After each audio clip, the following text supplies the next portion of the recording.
a good time at 6:30 a.m. on a very, very cold morning here in New York City. We don't care. We got a hot show. I'm Jenna Wolfe. That's the Hall of Famer, Cris. This is Nick Wright. One thing I must address. Yesterday, you didn't know what happened. There was an embarrassing moment, see. I tried to go like this to you. Yes. You were looking that way. I ended up having to go to Broussard after being left hanging for a minute, so now Okay, I got you, man. Not your fault, but screenshotted, sent to me a dozen times yesterday. Really? Oh, yeah. I was wondering why you brought it up. I'm Kyrie, man. I'm in my mentions. I'm in my feelings. I can't looking listen at your to you. mentions. I can't. Yeah, man. So we had to fix that. Thank you. Now I feel better. Do Good you to see you, feel Jenna. better? Absolutely. I like the sweater. Thank you nice. very much. I look sophisticated. I'm going to go with that all day today. Plenty to get to. Better when other people say it about you than when you say it about yourself. I say it. Okay. Did Magic Johnson give too much control to LeBron James? We'll talk about that. Plus, bad news for Kyler Murray. But we start today's show with the very lopsided Warriors-Celtics game. And not the lopside you may be thinking. To the Bay we go, where the Celtics did an about-face. 30 points from Gordon Hayward, 19 points from Kyrie Irving, and the Celtics won the game. Yes, they beat the Warriors 128-95. Warriors were never quite in this one, trailed by 25 points at halftime, and not a pretty scene for that guy right there, Boogie Cousins. He was hit with a technical after a charge call for standing over Aaron Baines just a little too long. Celtics will take the win. Here's Kyrie on just how important that win was.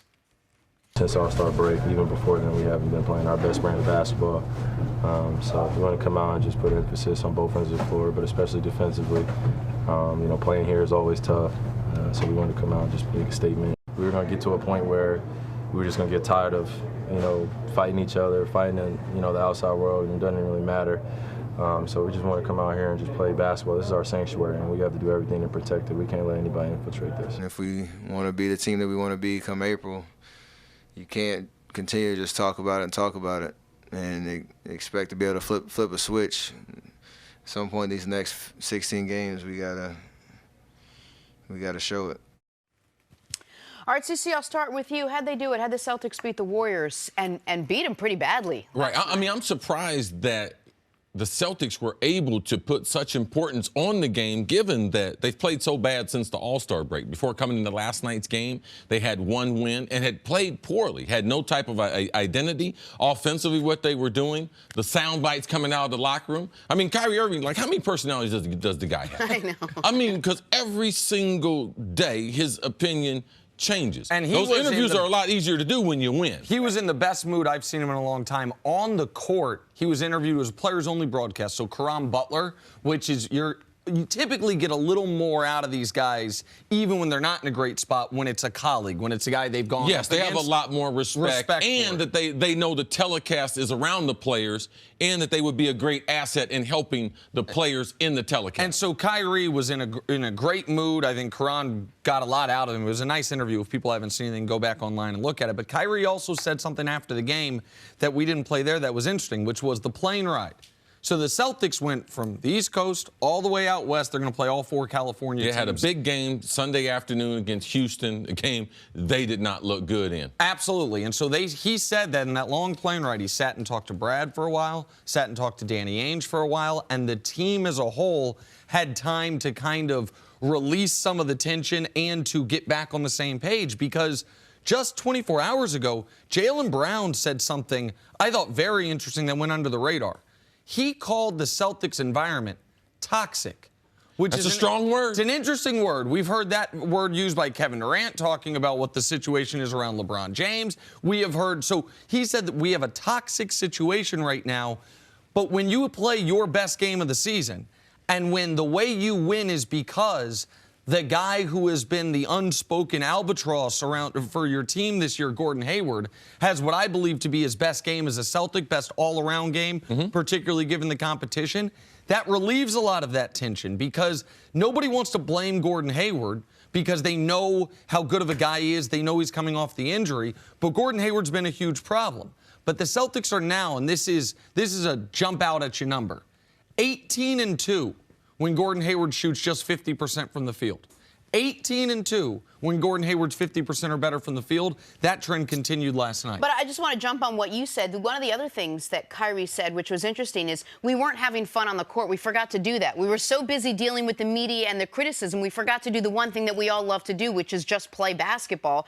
And last night, yes, the Warriors played terribly. 22 turnovers. They didn't play well. But the Celtics looked like they were having fun. And we all said that's the way to get away from that toxic environment. Go back to the thing you all do well, which is play basketball. Yeah, they were all bought into what Brad Stevens. Now, Nick, we talked about over the last several years, Boston has played Golden State tough.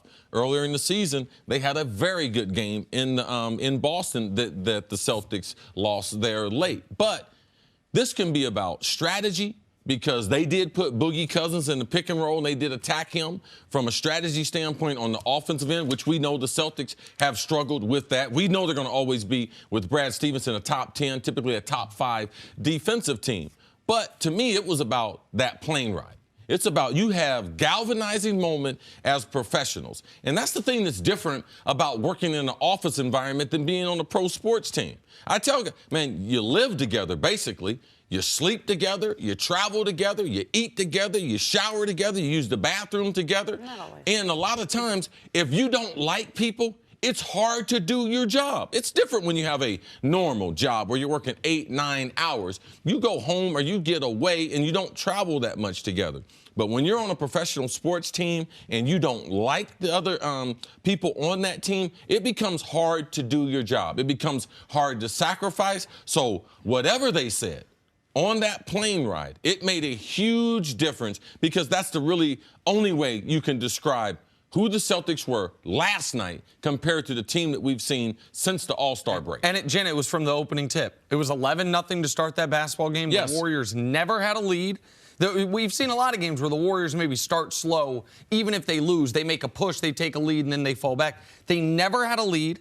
It's the worst home loss for this Warriors team since Monte Ellis was on the team. So obviously the worst home loss since Steve Kerr's been the coach.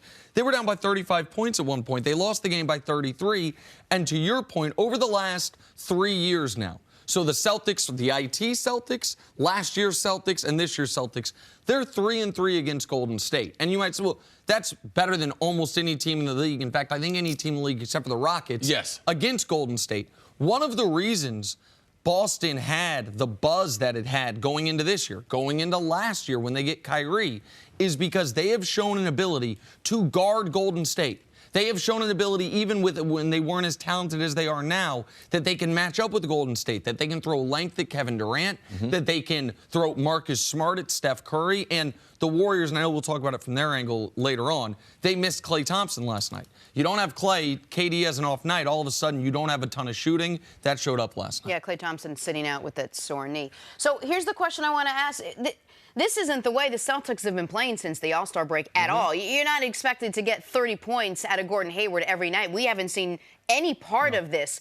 But can a win like this galvanize this team? Can it help them sort of push the rest of their momentum into the postseason? If the Celtics can make up their mind that regardless of what happens next year, regardless of what happens in the summer, we're going to buy into the system we're going to run, and we're going to buy into winning no matter what we have to do.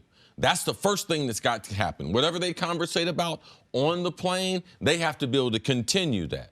And who's Gordon Hayward? Right. Which one is going to show up? Now, I can't expect him to get 30 on 16 shots. No, I can't expect that.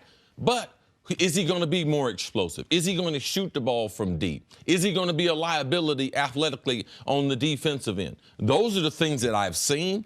How are those things going to change coming down the stretch? The athleticism, I don't see that changing. Can he add another shooter that can, Nick, you mentioned, he's shooting at 50%. They have a ridiculous record. So for me, can he shoot the ball effectively? Because if he gets those minutes and those guys start feeling bad about him getting those minutes, the only way he justified giving him those minutes is he's got to play well. Right. So to me, the key, can this be a rallying moment for the Celtics? Emotionally, sure, yes.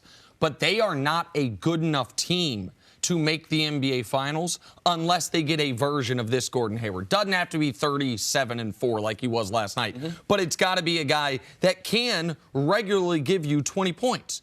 He has only scored more than 25 points more than 20 points 4 times all year. That's a huge problem for them. So if he can be a guy they can rely on as a 6th man, then this team is different. I don't know if he can be that guy. The Celtics made a lot of big plays last night, a lot of outstanding the way they ran their offense. Defensively, they were helping.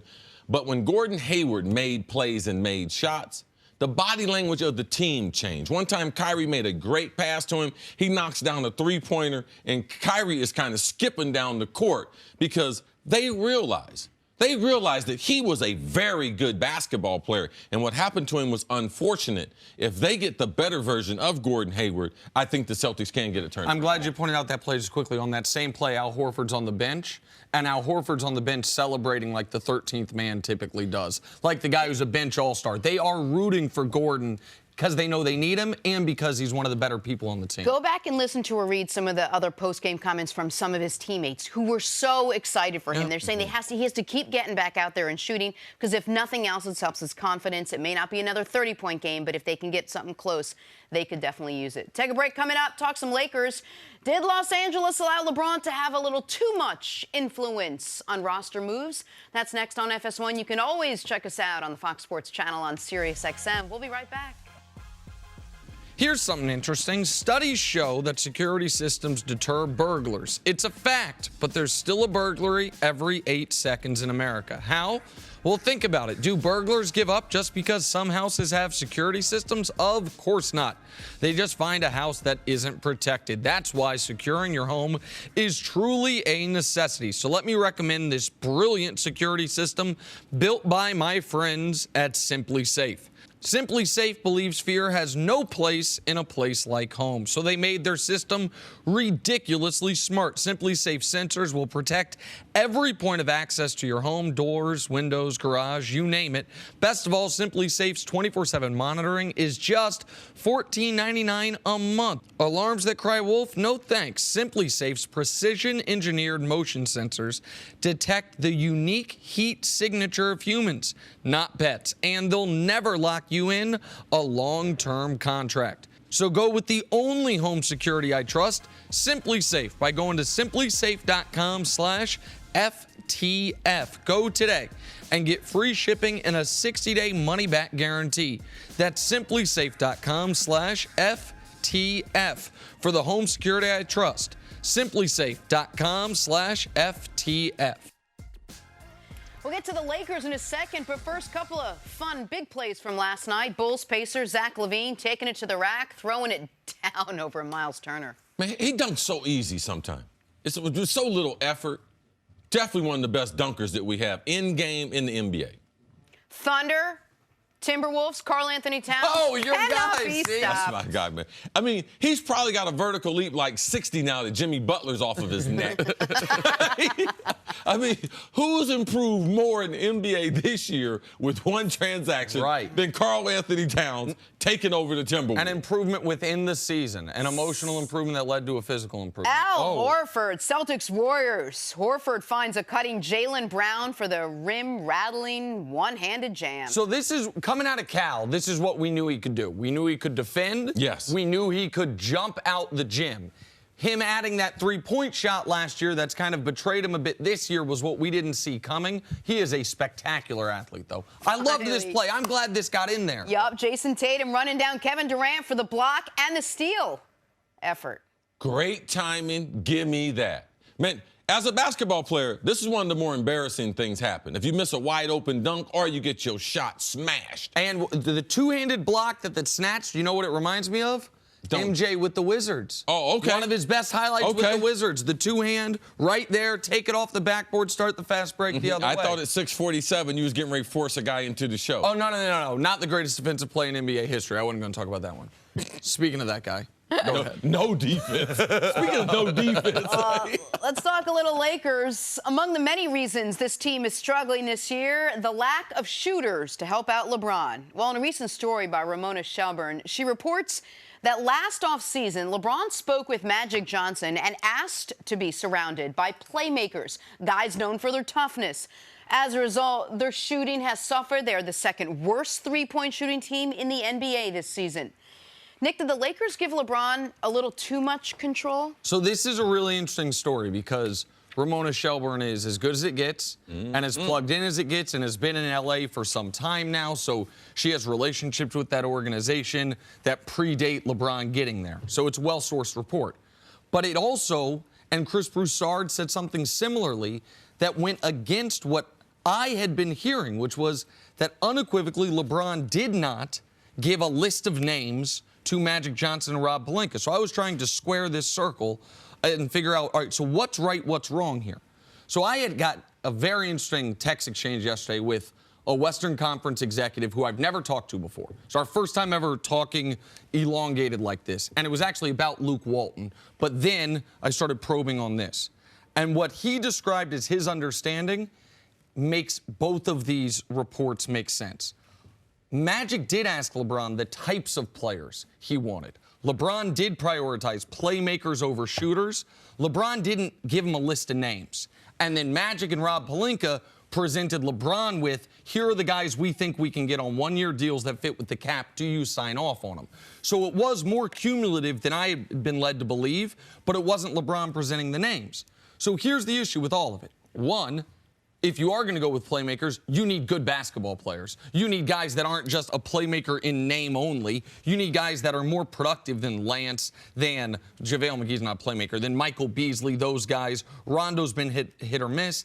And the other is a totally fair criticism of LeBron, and this was the point the executive made to me, is he's never been a great evaluator of other guys' talent. It's never been one of the things he's been good at. He's been good at knowing who he thinks he would like to play with. But whether it's guys coming out of school or whether it's guys in the league, evaluating other guys that aren't star players has never been one of LeBron's strengths. And this is a part where the Lakers, before the year, it would appear, put a ceiling on what they could be. Now, it shouldn't be this bad, obviously, because the offense was never going to be as good as it should have been because they never had adequate shooting. So the question is, did the Lakers give LeBron too much control? Is it considered too much control if, like Nick said, you're even handed a list of players maybe you didn't come up with and asked, hey, do you want these guys on the team? Is that too much control? Should a player be able to dictate who he wants or if he wants those players? Well, these are the things that happen when you're trying to formulate a basketball team. These things have happened for years. It's not new. Let's just, because it's LeBron James, it will be heightened. But, of course, when LeBron makes that decision to go to the Los Angeles Lakers, and because you really respect, and people in the NBA, they respect LeBron's basketball IQ. But his inability to potentially know talent. But who in the NBA does know the talent? Of all the top 10 players, do we think any of these guys, if they're given the opportunity, they would be able to pick? No, they shouldn't be able to. All right, that's a skill set that is developed over a long course of time. And most of the time, you only get good at that when you're removed from the game.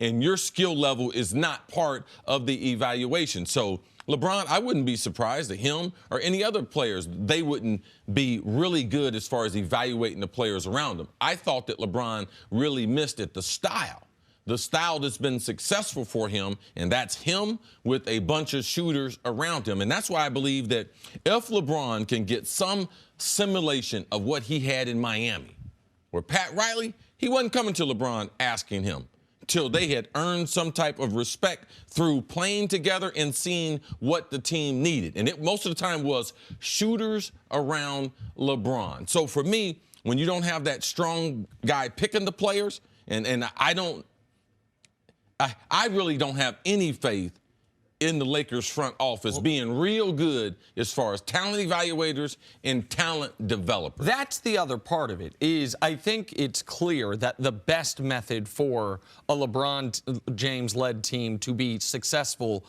on the offensive end is obviously LeBron plus shooters. But what would this have looked like if you got this style of player, but just better players? What would it have looked like if Lance and Rondo weren't your major offseason acquisitions? Because the other weakness of relying on a player to help you pick the players or to sign off on guys, where's Rajon Rondo spent the vast majority of his career?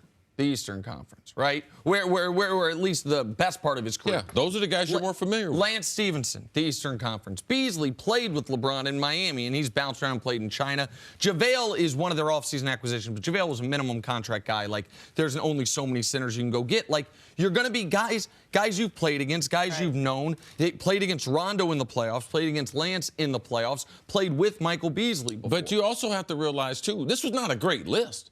It wasn't like they passed over a bunch of good players that qualify as, we need guys that we think can be playmakers. We need guys that LeBron might be familiar with. And we need guys that will sign a one-year deal. That is the other element of this that I think Brian Windhorst has talked a lot about, and I think it shouldn't be an underrated, it's been an underrated storyline, which is when things start to go sideways, when it's not just the young guys who are on the trade block, it's the guys who are on expiring deals saying, I have no future here. Right. Why do I need to buy into the coach? So Steven Jackson went on the herd and talked about Beasley. But who how many even people playing. on this Lakers team besides LeBron has an actual future on the team? Well, that is one of the reasons everyone can let go of the rope. And I think they had to keep the flexibility. They had to try to get Kawhi. You had to go with the one-year deal route. But this was one of the weaknesses of not getting Paul George 2 years ago, not being able to trade for Kawhi, not getting Anthony Davis within the season, is those guys have no vested interest in the team. Right. Like, Rondo is looking for his next deal. Lance is looking for his next deal. They both know they're not going to be on the team down the road. They were banking on getting at least 1 or 2 playoff series and people seeing, wow, these guys can still play. So let's keep them there. Yes. All right, got to take a break. Coming up, could the latest news on Kyler Murray hurt his NFL future? Wait till you hear what one executive seems to think. We discuss next on First Things First. This Saturday night, don't miss the biggest pay-per-view fight of the year. Two of the best pound-for-pound fighters in the world put their perfect records on the line. Errol Spence Jr. takes on Mikey Garcia for the World Welterweight Championship live from AT&T Stadium. Spence Jr. versus Garcia, Saturday, 9 Eastern, 6 Pacific, live on pay-per-view. Order now. Welterweight world champion Showtime Sean Porter defends his belt for the first time live in primetime Saturday at 8 p.m. Eastern, 5 p.m. Pacific. It is only on Fox. All right, time now for us to go viral. Trade target Antonio Brown recently said he doesn't need football. And if you were wondering where the 30-year-old wide receiver will turn for income, watch these $500 personalized videos he is now sending out. Happy 38th birthday. And I hear this your 2nd anniversary wedding. I hear you've been working really hard as a defense attorney, and your birthday is here. Happy birthday. We celebrate you today. Hope your birthday is booming. See, I got to tell you, man. What? I spent, all right, so this is a little. Explain it to me. Okay, so you can pay $500. It's a sliding scale depending on how prominent the person is. Yeah. And you get them to send you a 30 to 60 second personalized message. We got one in the works for you, see, from Mr. Big Chest himself. Now, I don't know if it's going to be rejected because of some of your television commentary about the aforementioned Mr. Big Chest. You guys put in a request? I did it on my own. This Man, I'm so excited. FS1 money. This is out of the Nick Wright personal account. Man, I'm so $500 couldn't be better spent. Absolutely. I mean, the kind of money you're making off of my name? Yeah, absolutely. Yeah, let's do You it. just had your first anniversary wedding day. Something. Yes. Antonio. And by the way, did you see the video? I do have to give Antonio props if that's his house. He's got a giant inflatable water slide pool. Beautiful. Living his best life. $500. All right, so $500. Let's say it took him 1 minute to do it. Wow. If he did that as a full-time job, 2,000 hours a year, it's like $60 million he would make. That's awesome. He don't need football. See, $60 million a year. He needs a script writer. Spend some money on Right. Or spend 2 minutes on it and be like, second take. Second take, guys. Time for stories to start your morning. Rockets, Raptors. Last night, James Harden dropped 35, including 19 in the fourth quarter, as the Rockets picked up their 6th straight win. The Raptors have gone just 3-3 since the All-Star break. Nick, what'd you make of the Rockets' win last night? Longest winning streak in basketball at the moment. Harden and Chris Paul were not good through 3 quarters. I think they were combined 7 of 26 from the field through 3 quarters. Very good fourth quarter for Houston after they had blown the better part of a 20-point lead. The Rockets all the way up to 3rd in the West now. The Raptors, meanwhile, still figuring out that bench rotation. Marc Gasol, the bench last night was terrible. Man, I'm excited about the Rockets, man. Daryl Morey sat right here and told us, we're going to make a couple moves. I still got confidence in this team. And remember what he said last year, Nick? And people's like, oh, man, you can't be upset. Okay, that obsession has him put together another quality team. If I was the Warriors, this is the team I'd be afraid of. It's the only team I think they're a little afraid of. All right, on to the NFL now, where reports are circulating that the Chiefs are working on a record-setting deal for wideout Tyreek Hill. In 3 seasons, Hill has 25 receiving touchdowns, 4 touchdowns on the ground, and 5 special teams touchdowns. So, in other words, smart move by the Chiefs. CC, what do you think of the Chiefs planning on signing him to a record-breaking deal? Man, they got to do it.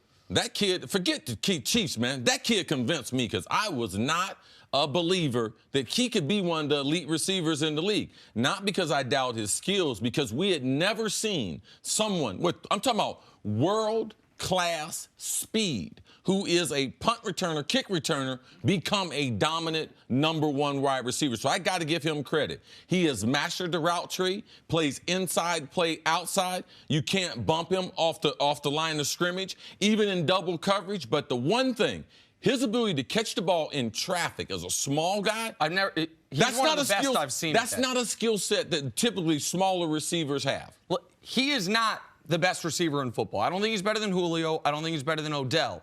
But the Chiefs would not trade him for any receiver in football. Given the offense, what they do with him out of the backfield, and Pat Mahomes' arm, he is the perfect receiver for this offense, and he might become the first $20 million a year receiver. Yeah, he's not the best wide receiver, but he's the most frightening. Yeah, most dangerous. Yes. Absolutely, and perfect for that offense. The New York Football Giants are letting All-Pro safety Landon Collins become a free agent. They are not placing the franchise tag on him. Interesting move for a team that allowed 26 points per game last season.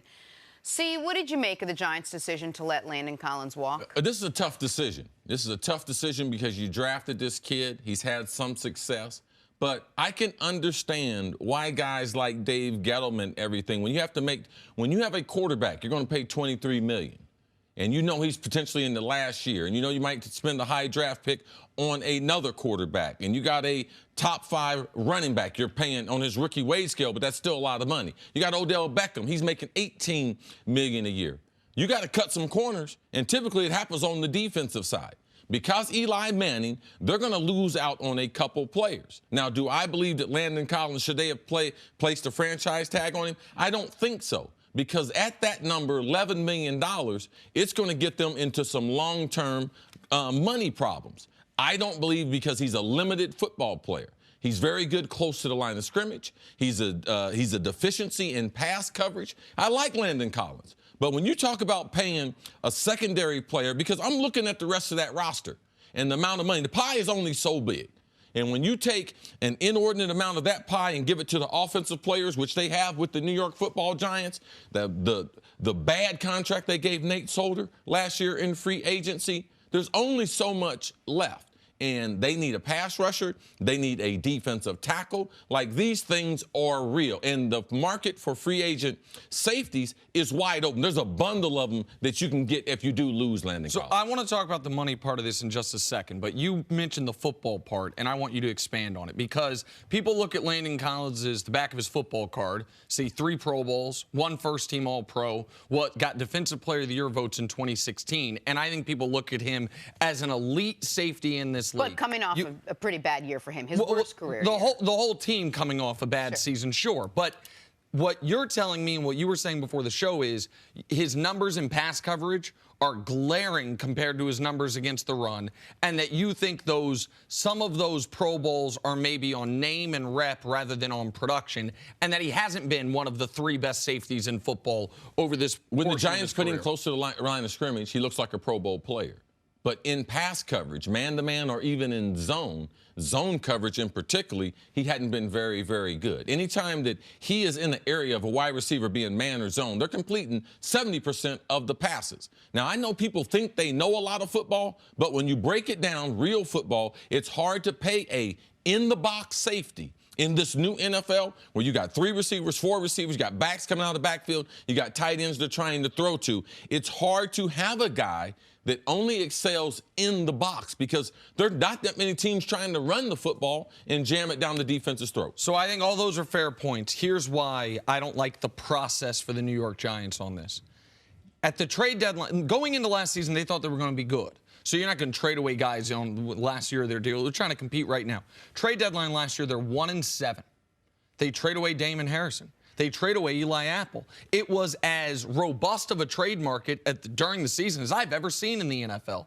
You need to know, with 8 weeks left in the season, if this day is coming, because you could have gotten something for Landon Collins then. The other part of the process I don't like is Dave Gettleman talked exactly what Cece was talking about. We only have so much money. So, okay, you don't want to commit long-term, make Landon Collins the highest-paid safety ever. Okay, fine. That's what the franchise tag is there for. You don't want to commit $11 million to him next year. Well, that's where the $23 million you're paying Eli Manning really irks me. Eli Manning is the second highest-paid player in the history of pro football, and this year will pass his brother to become the highest-paid player in the history of pro football. The Giants have been incredibly loyal to him.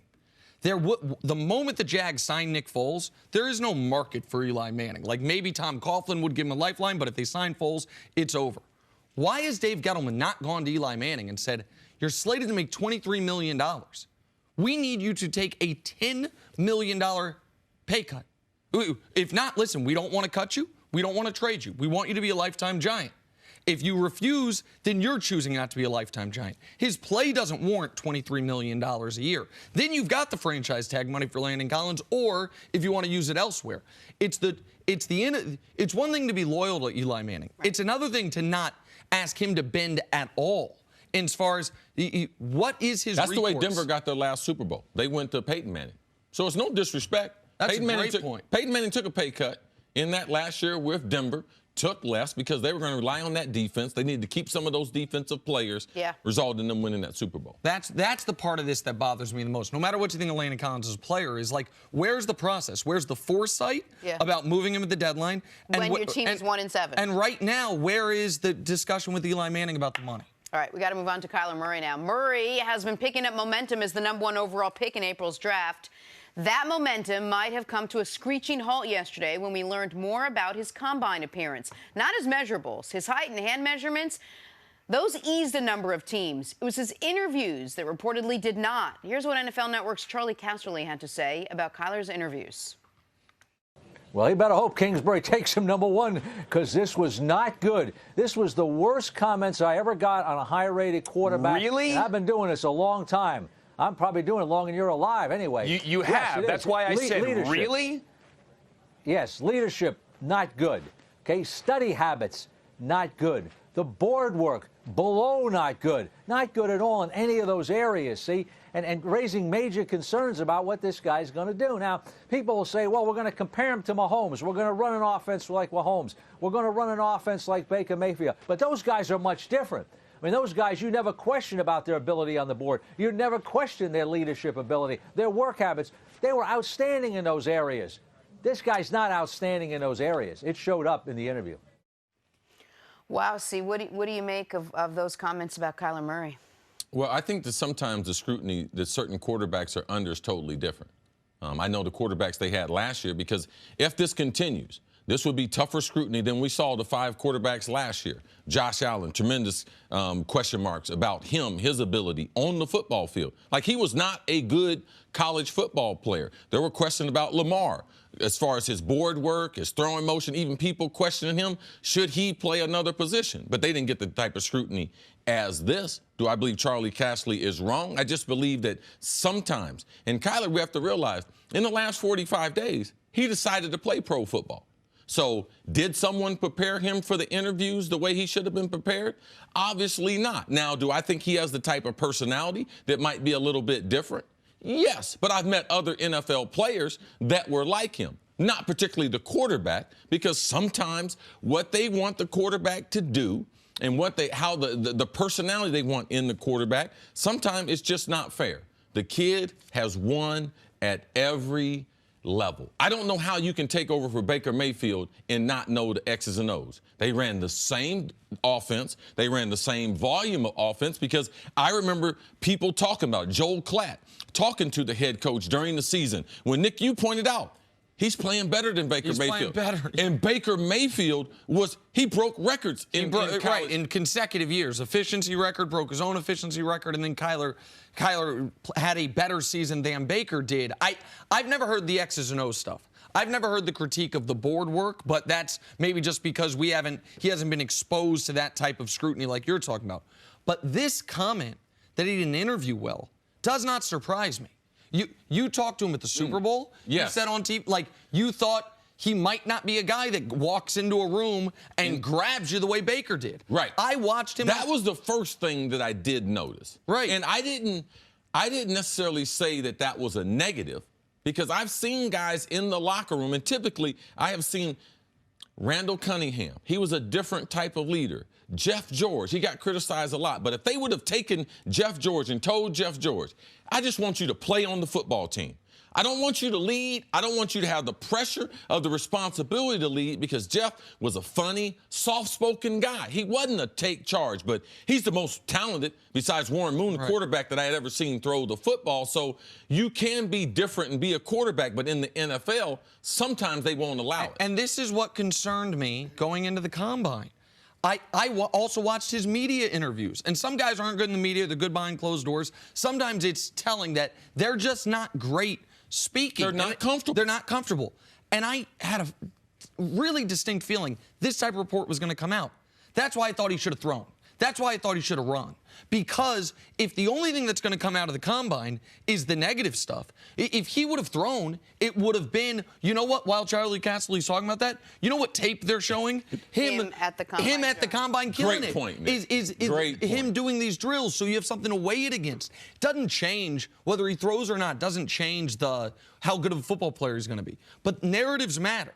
And the point that he's making, which is, if the Cardinals don't take him, how far could he fall? Like, sometimes narratives get away from you. I doubt if he falls past the Raiders. He's definitely not going to fall past the Dolphins. And you have to realize that some of these places, they are craving Oklahoma-type offense in the NFL. So the thing he strived at, now I can understand, man, if he was going to some ball control, like if he was going to Jacksonville and they were getting ready to force that offensive system, I'd be like, hey, man, buyers should beware. But the offense that he ran and mastered looked pretty good against Alabama, especially in the second half once they got used to that power and speed. So he's going to be successful in the NFL. But I just, man, be careful with the type of scrutiny, because sometimes from the time these kids finish their last game, NFL analysts, ex-NFL players, former NFL executives like Charlie is, and a lot of respect for the job that he did. Their job is to tear these guys down as far as what they can't do. The kid's won at every level. He can throw the football like nobody's business. He has electrifying playmaking ability that we have seen. We got 20 coaches in the NFL out of the 30, 22 of the 32 that are offensive coaches. Right. So his ability will be highlighted in the NFL. Nick, what do you think is more important, a great leader or a great football player when it comes to the quarterback, or a guy that's going to be taken as high as Kyler Murray? I think that the quarterback position is more than any other position in all of sports. Not just physical, not just attributes, especially a young quarterback. I think it has to be. You talk about all the time how different NFL locker rooms are, how no matter what Kevin Colbert will tell you, it's a bunch of grown men, and you need to have a presence about you. So I do think it matters. I think Baker Mayfield, part of his success was off the field, was in the locker room, in the team meetings, with the guys. Which is what impressed everyone at the Combine last year. 100%. So I think it really matters. I think Tom Brady, before he turned into this quarterback, was a great leader and had a presence about him. So I do think it can hurt you. But I also think it's something you can learn. I think it is something you can become more comfortable with. I think... Let me tell you who he's not. He's not Jamarcus Russell. Sure. All right? Okay. The kid was 43-0 in high school football in the state of Texas, playing at his highest level. Last year with Oklahoma, won the Heisman Trophy, lost 2 games, was brilliant, the best player in college football. The other thing, though, C, is here who I think it's also fair to say he's not. Russell Wilson. Russell Wilson, similar size, all this stuff, but he is a guy who the moment he walks into a room, dynamic, and that clearly helped him particularly early in his career. Sure. So this is something that Kyler's going to have to learn. Yeah, I wouldn't compare a lot of people to Russell Wilson. Right. Russell Wilson, man, is special in that regard. He's a grown man, but he has the type of temperament. He has the type of voice. He thinks about, man, he is a special leader. Now, we picked one of the best leaders that we have in the NFL who we're trying to compare him to. So that's not fair either. All right, we got to take a break. Coming up, should the Warriors be concerned after last night's loss? That's next on First Things First. Back here at First Things First, we're joined by Cris Broussard. Hey, Chris. What up, my friend? Always good to be here. Good to I'm have loving you. this week. Yeah, it's Are you? fun. I get to see you guys every morning. Nice. It's warm out. We Short thought we'd sleeves. bring you in for the official burial of the greatest player ever. We're not even talking about that Thought you right should be now. around. We're not even talking about I need that another right deacon. We are talking about the Warriors, though, Broussard. Last night, Golden State was handed a 33-point loss courtesy of the Boston Celtics. That is the Warriors' worst home loss since Steve Kerr became the head coach. It is also the 5th time they have been defeated by 20 or more at home this season. Dubs have lost 5 of their last 8. Here's what Steph Curry had to say about the team's struggles last night. If we want to be the team that we want to be come April, you can't continue to just talk about it and talk about it and expect to be able to flip a switch. At some point these next 16 games, we gotta show it. There is a subtle confidence that, you know, we've been here before, and when the lights are bright, we show up. So there's a balance somewhere in the middle there that can't have nights like tonight, though, where a team just pounces on you and embarrasses you in your home floor. Broussard, this Warriors team has a number of nights like they had last night, maybe not as bad, and we just keep saying, okay, they had it, they'll be fine. It's the Warriors. They're fine, no worries, they're fine. But I don't know, Steve Curry made a few comments there that they have a couple things that they do need to address and they do need to correct. Are you buying that the Warriors have actual flaws on this team? Well, it's funny because Steph, you saw that underlying smile and smirk where he's not too concerned. I don't think. That's my point. I'm not concerned. They're still the heavy favorite. My pick.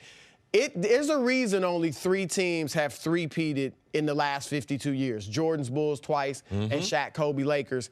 Because it's difficult. It's a mental drain to play these regular season games when you know it's all about May and June, even June for you. And there's a reason no team's been to 5 straight finals. Right. Since Russell's Celtics. LeBron went to 8 straight, but he got different teams. So we were talking about Steph, Clay, Draymond, Iggy.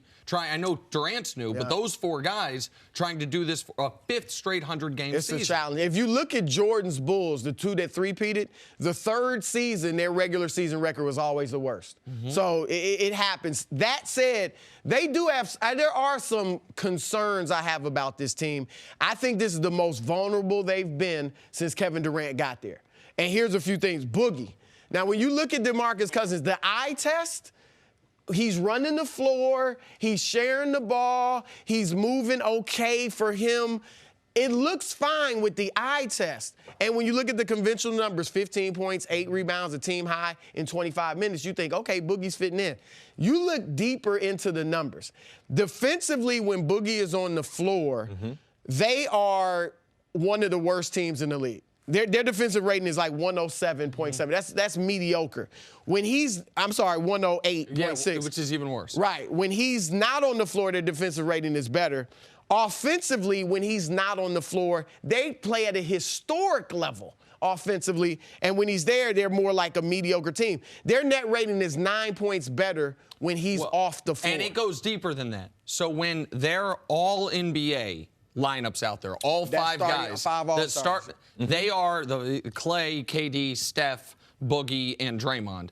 They have a negative net rating. They're being outscored by their opponents when those 5 are out there. When the 4 are out there without Boogie, they're beating opponents by 12 points per 100 possessions. That's a problem. Kerr is going to have to make the tough decision because you know they see it. You know they have these numbers. Look, before Boogie got there, Steph was the only weak link defensively. And teams would try to target him, get him in pick and roll, but you could protect him. Now you have two guys you can go at if you're an offense, in Boogie and Steph, and that's made them vulnerable. The one thing that was a calming force for me, that guy doing the interview. Man. Right. I mean, I've been watching guys complain, make excuses. Man, I hate this. Man, the media, y'all did this to me. Steph Curry, bruh, he's the calming force in the NBA right now. KD is unstoppable. He is a matchup nightmare. But Steph Curry sat there like a grown man in his uniform. The leader. Yes, the way you want your leader to be able to talk, because ultimately he can't make excuses. And he said it in these last 16 years. We're going to have to show some people because this is new to them, too, having Boogie. Now, these guys have made all these sacrifices. Nick, you mentioned something to me last season when everyone was upset about Boogie signing with the Golden State. He's like, they can't get better offensively. Right. It's impossible. Right. They had the greatest offense in NBA history last year. So like you at some point you reach a point of diminishing returns. Like your offense is not going to be more efficient.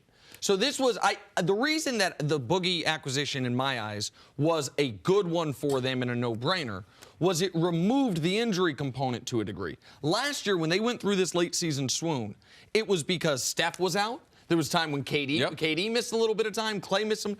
And if during a playoff series you're missing one of those guys, well then all of a sudden feature Boogie. Last year we sat down and talked and we said, okay, how are they going to not three-peat? Right. Like what would have to happen in the NBA? And Nick said, man, that's like an insurance policy. And as an insurance policy, it might be a good one.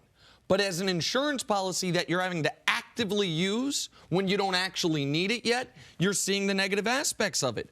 And so, like, that is because the point that was made to me that we talked about was if the offense can't get better and he's not going to help your defense, then how does he make you better? It's not like he is some calming locker room force. But this isn't – I think your point on Steph is a very important one because we didn't play it, but KD's postgame interview couldn't have been more different. KD, the media asked him about Steve Kerr said we got to play with more anger. Right. And KD's like, oh, I thought we were based on joy.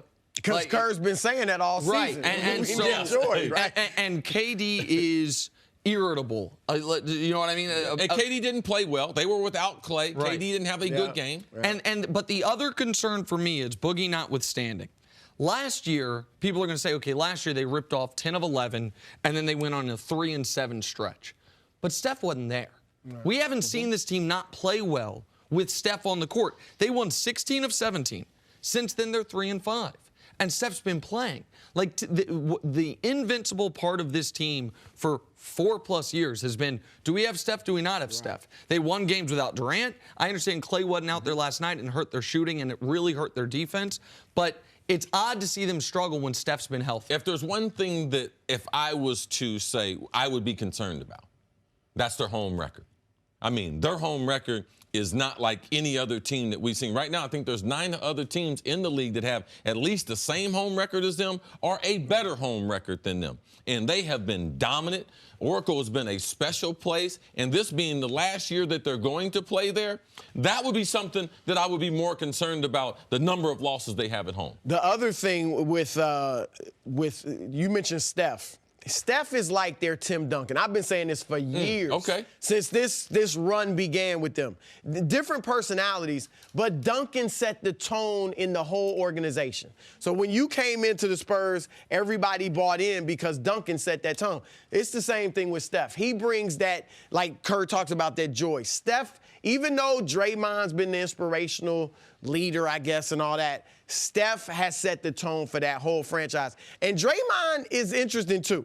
because we know he's always been one of the best defenders since this run began. His defense has steadily declined since 2015, and now it's at an all-time low for him. He's still a good defender, but he's not and he's the been dealing with a defensive bad player. toe injury. Yeah, his body is starting to break down Which a little is bit on a him. big concern for them when it comes to contract stuff. He just signed with Clutch, and I'm not saying because he wants to go play with LeBron, because I don't think that's why. I think it's because they will hold you to the fire. Money. And if he was, in my mind, I know Kawhi won a couple of the Defensive Player of the Year awards. I think Draymond had a 3-year stretch where he should have won all 3. I thought Draymond was the best defender in the league, bar none. When he is just a very good defender, then his value proposition changes enormously because his shooting's at an all-time low because of these other potential issues. Warriors are the worst. Broussard, stick around. Coming up, will the Lakers' struggles hurt their chances of a star joining LeBron this offseason? That is ahead on First Things First.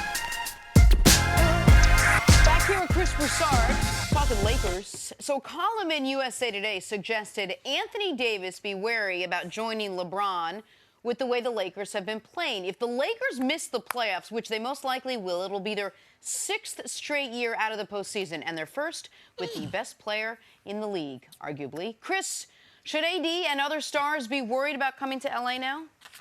Look, I don't think they're going to get any of the free agents. They may get the Anthony Davis trade done. Maybe a free agent could be Jimmy Butler, but I don't think the top 4 guys, Clay, Kawhi, KD, Kyrie, I don't think they're getting any of those guys. Why? I just don't. I think those guys want to do their own thing. Nothing to do with LeBron. They just want to do their own thing. Well, the fact that LeBron's there means it's right. But that said, I'm going to give 3 reasons why I actually think it is probably a good time to join LeBron. It could be a good time. Number one, when you join LeBron historically, it's always about LeBron. If you win, it's LeBron won a championship. If you lose, the supporting cast, including some of the stars, that last year in Miami, D. Wade's not healthy. Bosh is not the same. Kevin Love in Cleveland's not the same. You get blamed. Now, this season has gone so poorly with LeBron that if Kevin Durant went there, he'd be viewed as a savior. Like, you know what I mean? It wouldn't be just, LeBron. Narrative around right. it. Now it would be like KD and LeBron, or KD came there and kind of saved him. LeBron would still get his pub, but that's different. So you wouldn't be the second guy in the narrative. You would be an actual guy that was a co-star. Yeah, a co-star instead of a supporting actor. Exactly. Good way to put it. Secondly, LeBron is going to be the man for what? 1 or 2 more years? If Anthony Davis or whoever goes there, you can look at it like, look, I can go there. LeBron will be the guy the next couple of years. Maybe we can win a ring. And then I'm going to become the man. Of course. LeBron will still be good enough as Lakers. a second guy. On the Lakers, right. Not on Oklahoma City or Utah, on the Lakers. And so LeBron will still be good enough to be your second guy and maybe help you compete or win championships. Thirdly, I have it written down, LeBron, his strength, I think, throughout his career, it's been a strength and it's been a weakness. He does everything. So we talked about the LeBron system. He doesn't really fit into a system. He becomes the system because he can do everything. Yeah, he has a high basketball skill level at almost everything. Yeah, he might be the point guard, one possession, and posting up on the next and on the wing on the third, which I think is great for role players because he does it all and creates for them. But for a talented all-star teammates, it can be tough because you don't know from possession to possession what your role may be. As his athleticism declines a little bit, I actually think, I don't know if he'll make the mental adjustment to that, but I think it'd be smart of LeBron if he did choose one thing that enabled him to fit more into a system. Like if he said, I'm just the point guard now, and I think I'm that's average what 23 and 12. I think that is what the next phase, not Right, starting a next reinvention. year, but when you're talking about if they get a star, by the time that star has surpassed LeBron, I think LeBron, it's not he's going to be some small ball 5. I think he's going to be playing point guard. I think he's going to be orchestrating from the top. Or if he did, I agree, he could do that. Or he could go be just a regular small forward or power forward and still average 27 a game and 9 or 10 rebounds and post guys up. But rich man's Karl Malone. A role, and I think that'd be easier for talented players to fit around him. So I think those are good reasons. I don't think anybody will join him, but I don't like LeBron continuing to play the point because he's not going to get more athletic, as you mentioned. So on the defensive side, what's he going to do there? That's where the struggle would be. Okay, it's going to be a struggle. But I like the mix of being a point forward where he can still be a playmaker, but I like for him to get back to the Miami days of getting into the post because I know that's something he can do for 3 to 5 more years. He can't play point guard. He can't get up and down on the West Coast with those point guards for the next 3 to 5 seasons, even though that's a part of his skill set. You have to set the offense up to allow other people to be able to bring the ball up the court, and also for younger guys to be able to defend guys like that and chase them around all those picks and everything. You can't expect that overall athleticism to continue. So for me, it would be to balance it with post play the way he did in Miami with Pat Riley. I think that would be better served moving forward than just trying to be more of a distributor the way that what we've seen. When I talk about LeBron later in his career going almost exclusively to the point guard position, I'm thinking in the role of Jason Kidd with the Mavericks, where it was a three-point shooter and passer, and he wasn't guarding the other team's best guard. They would hide him defensively. He'd be much better than that. Of course. No. Absolutely a better version of that. But my point is, Kidd they didn't think could chase around Chris Paul and Steph Curry either. But forget the position part aside. To Jenna's question, has this disaster over the last month hurt their ability to get a co-star for LeBron? It certainly hurt their ability to get a free agent, I think. In an odd way, I think it has clearly helped their ability to trade for Anthony Davis. Brandon Ingram is playing the best basketball of his life, and the Lakers now have a lottery pick. Like, those things are reality. Like, Anthony Davis, I can tell you unequivocally, Anthony Davis hasn't had any, at least public conversations or even with people around him. You know what? I think I'm going to cross the Lakers off my list. That has not happened. Not at all. And Anthony Davis, it's a trade. It's about which team can present the best offer to the Pelicans. And now that the Lakers, their pick is going to be a lottery pick, and Brandon Ingram is finally showing what his actual upper potential is, at the same time as Jason Tatum kind of going in the other direction, all of that has helped the Lakers in their ability to trade for Anthony Davis. I think it's hurt their ability to sign Kawhi Leonard. Well, I think their overall struggle, and because I would beware of the Clippers. And the reason why I'm going to beware of the Clippers is because of 2 things. People haven't mentioned Jerry West.